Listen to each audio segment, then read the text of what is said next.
Ito po ay tungkol sa reklamo sa pagdawit o paggamit sa pangalan po ninyo, Chief, sa isa umanong online loan app. Ay, Ayan. naku, ano yan? Loan Shark, di ba Loan yun? Shark, opo. Oo, parang sa Squid Game, naloko siya sa Loan Sharks, di ba? Kaya sa sumali dun sa games.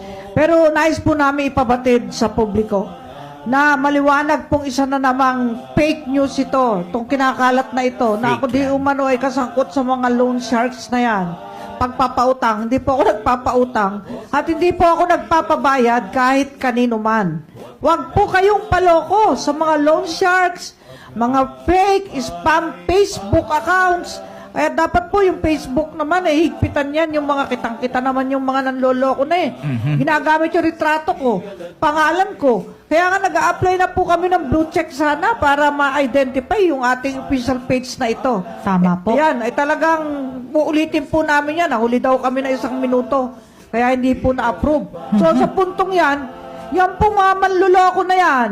Yung mga gumagamit ng fake accounts, mga spam na yan para mangotong at manghinang pera. Kapag kayo po ay tinamaan ng hagupit at hampas ng batas, tiyak na may kalalagyan kayo. Boom! Di ba may bagong batas? Opo, Chief. Namyendahan ang perjury at offering of false testimony sa Yes. mga false na affidavit. Ano nga ang number ng Republic Act na yan? Republic Act number 11594. 11594. Kapipirma lang po ni Pangulong Duterte at mainit-init pa ito.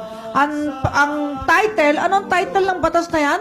Pakibasa nga, no? Opo, ang title ng batas po na ito ay An Act Increasing the Penalties for Perjury and Amending for the Purpose Articles 183 and 184 of Act number 3815 as amended, otherwise known as the Revised Penal Code. Alam mo, sinasaklaw ng batas na yan yung yung pagsisinungaling o perjury, Pagsisinungaling. pag-iimbento na istorya. Mga Marites.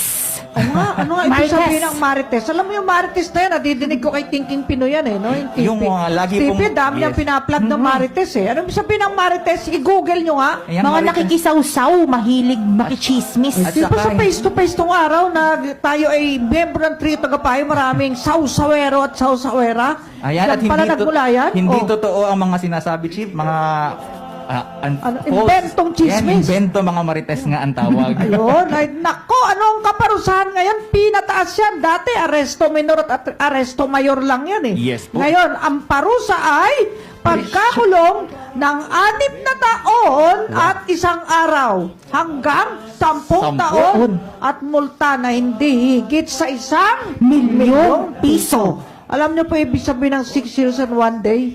Hindi na kayo makakapag-apply ng probation pag nasentensyahan kayo. Dahil hanggang 6 years lang ang maximum para makapag-probation ka. Matakot naman Kaya po sila maganda dapat. po ito dyan sa mga sinungaling na yan na magpapail ng mga kaso sa ombudsman, Affidavit. nag-invento. Aba, may kilala akong ganyan ang ginagawa para lang makapamula ay mag-under oath sila kahit mali-mali at peke yung kanyang aligasyon. Ayan, naku, warning din sa mga abogado yan dito. Opo. Na mahilig mag-imbento ng kaso para lamang masira ang reputasyon ng gagamitin kanyang kapwa. ebidensya. Tapos, Oo, mali naku, naman. naku, ingat-ingat kayo, kayong mga manluloko na yan. Maging mapanuri po tayo at magtulong-tulong tayo na i-report ang mga kalukuhan at iba't ibang uri ng modus sa social media. Alam mo yung social media, maganda yan nagagamit sa business, di ba, legitimate business, nagagamit sa information dissemination.